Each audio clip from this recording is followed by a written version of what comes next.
Hello, everyone.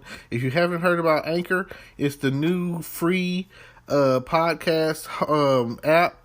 Anyone can download it. It's on Android and iOS. There's a lot of creation tools that you get to use for free. It gives you your RSS code, and you can use it on your phone or computer. Anchor will distribute your podcast for you. Spotify, Apple Podcasts, many more. You make money from your podcast with no minimum leadership. Everything you need in one place on one app. Don't forget to download yours today, now. Hello, podcast world. I'm here to talk about the episode of Law & Order SCU, season 22, episode 1. It was very controversial. I mean, very, very controversial, I might say. I was checking it out, and I was thinking to myself, oh my God, I can't believe it, It's about...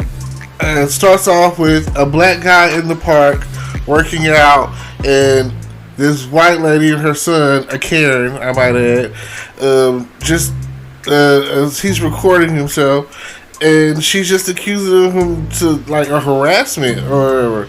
And the question is, how did these two even run into each other?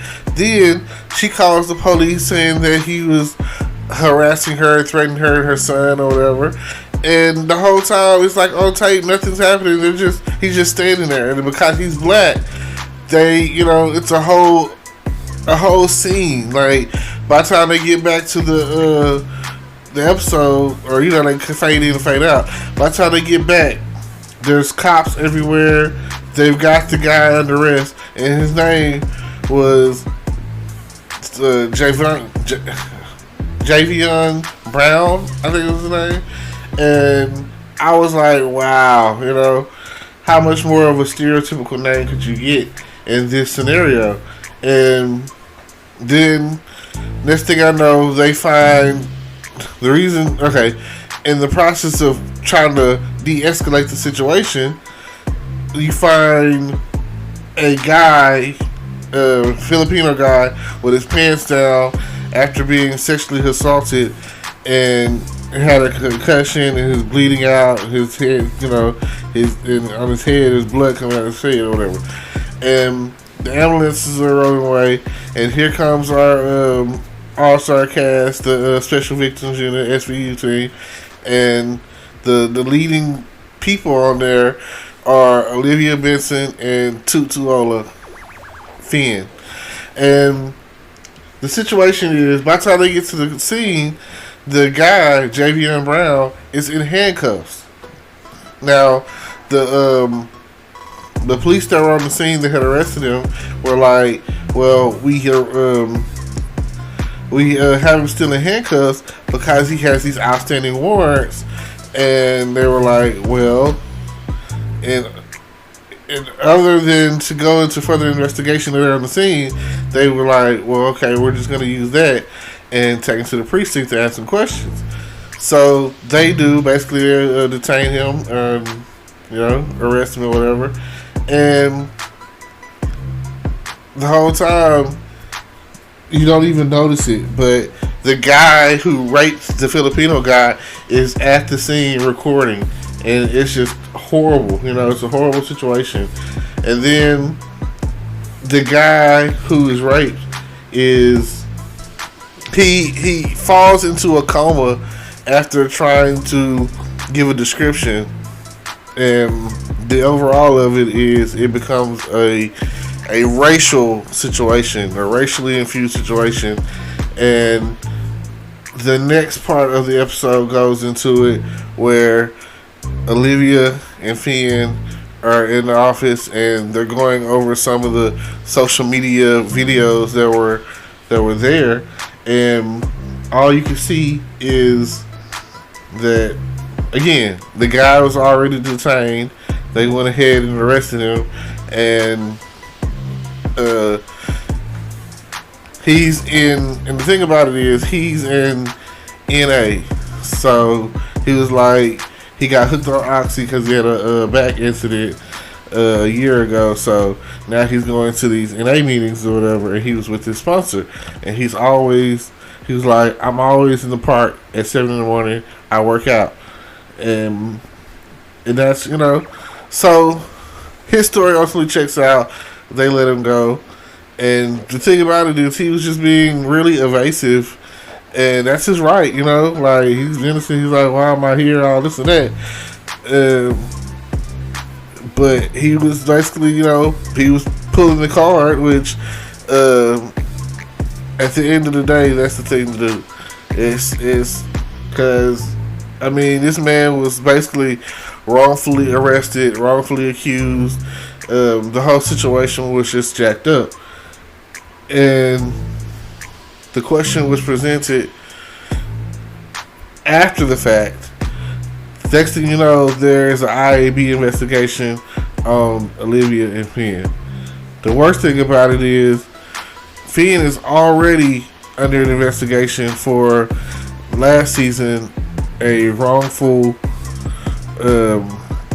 basically that's what a wrongful death lawsuit, and it's basically he shot a guy who was trying to kill his son,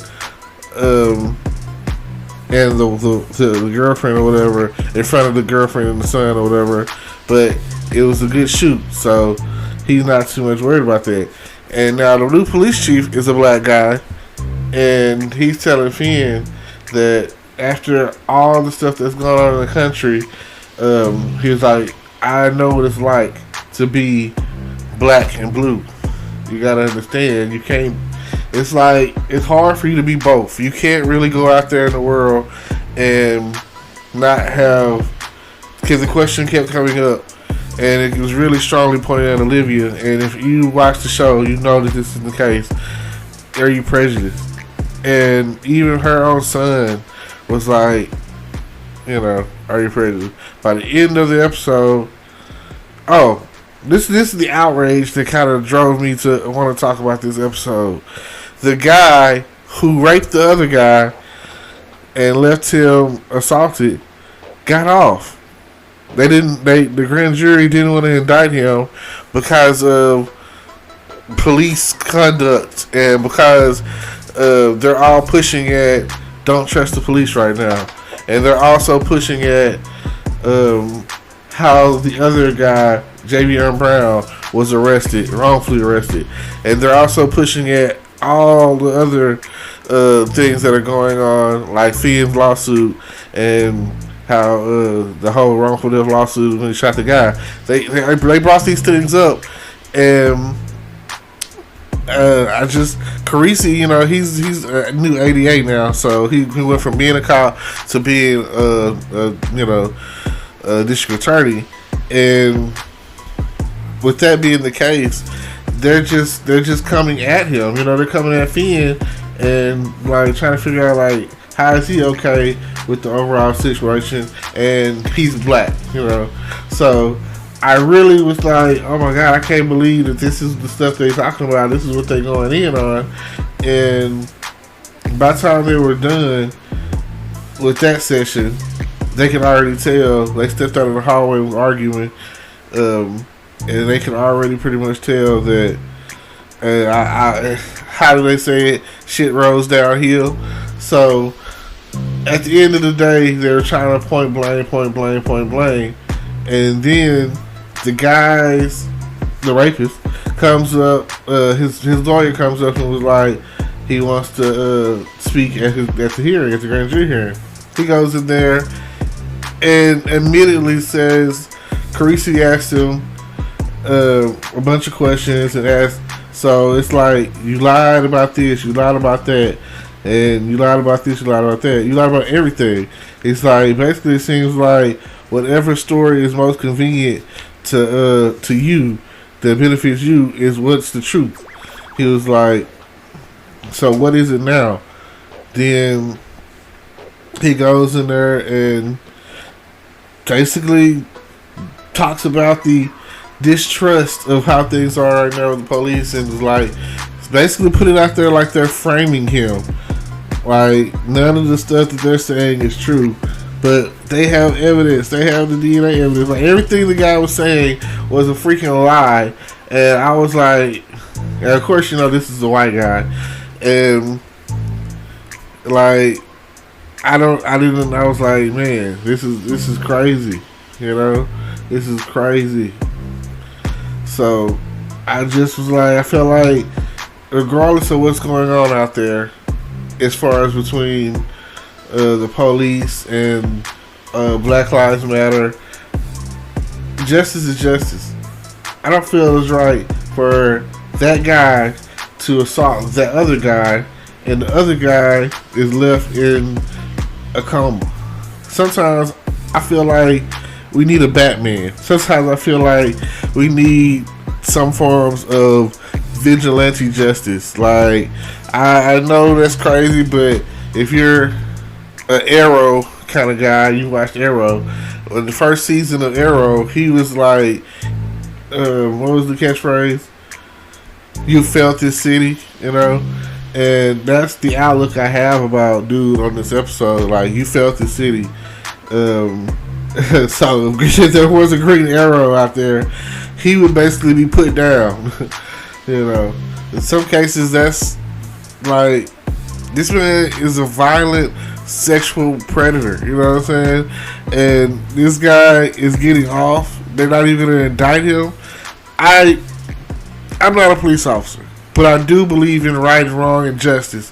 And I felt like, you come on, how stupid, how dumb do you have to be to follow along with a guy who's sitting there lying, all because the bigger picture, they detain this black guy because of this Karen.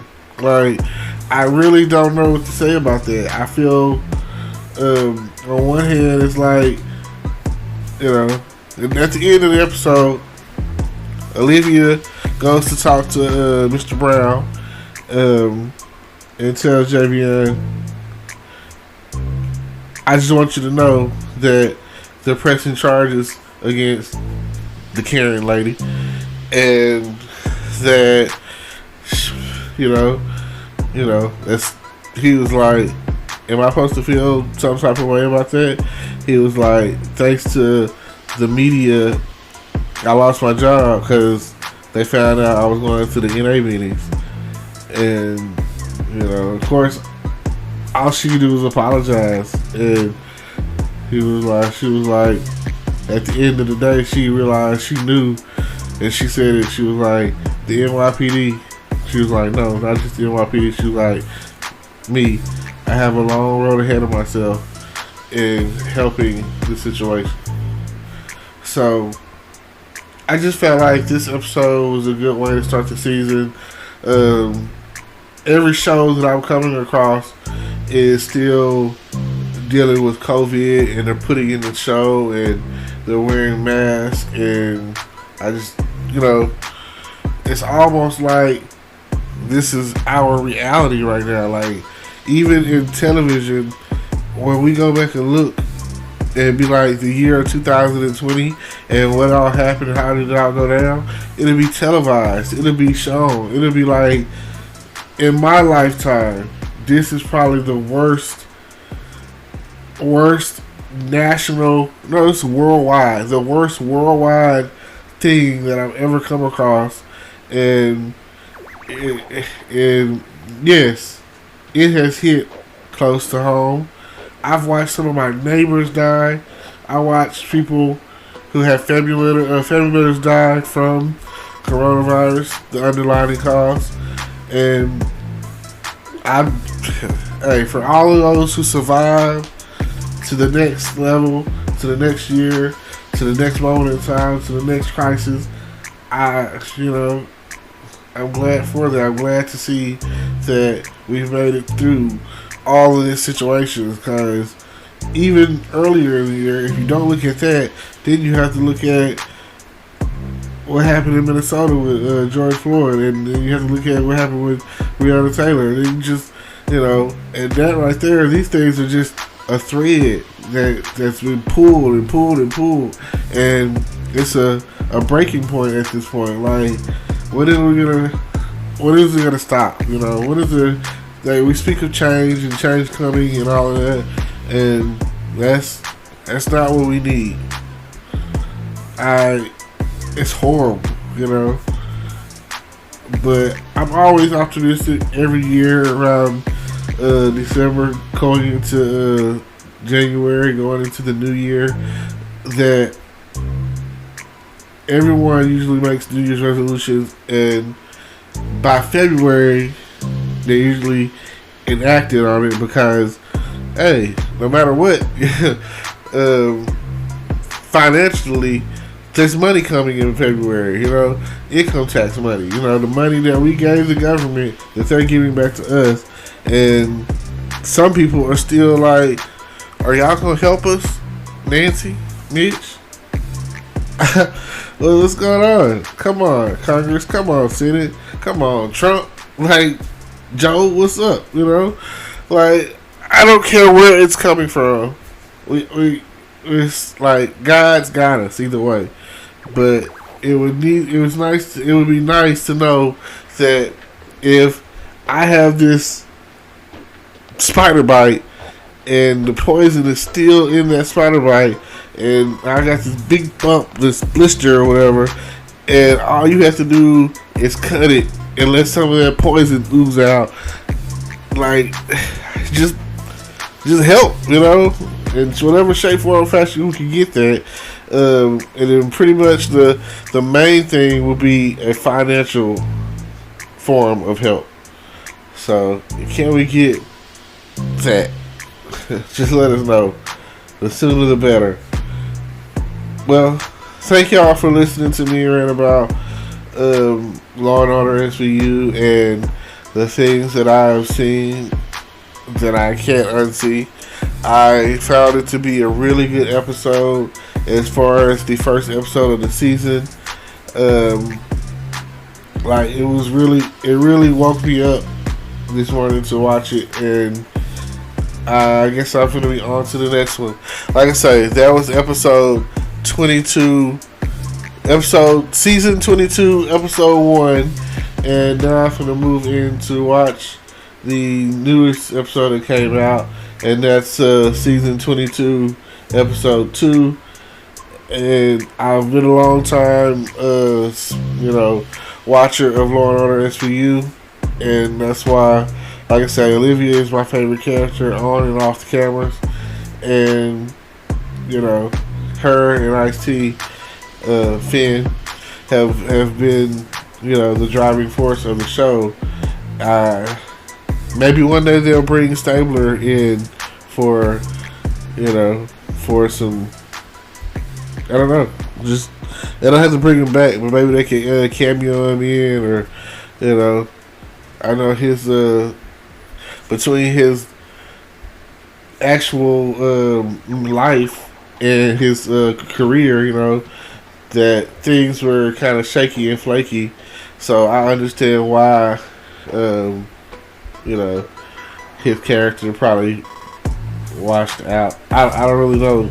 Maybe he pursued more, because I know after he stopped being on the show, he was on the Man of Steel movie, and I thought that was great. I even thought his whole character on the show, on the movie of Man of Steel was great. So I was like, he even died in that movie, and he died pretty honorably. So what else could I say? So yeah, shout out to the whole team from my day ones to the new season. Law and Order SVU. It's really taught us a lot. I've learned a lot. I've learned that no means no, and that anything sexual can really make you wind up in trouble. So, but yes, I'll leave you to say that don't forget to like, comment, subscribe, and hit the notification bell. Check out my YouTube channel. Keep listening to my podcast for those who do. And I thank you so much. Maybe one day we can get this all together, and maybe we can get it right. Thank you.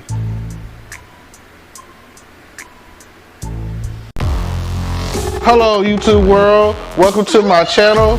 Don't forget to like, comment, subscribe, and hit the notification bell so you can be notified when I drop hot content like this. And stay tuned for the next video.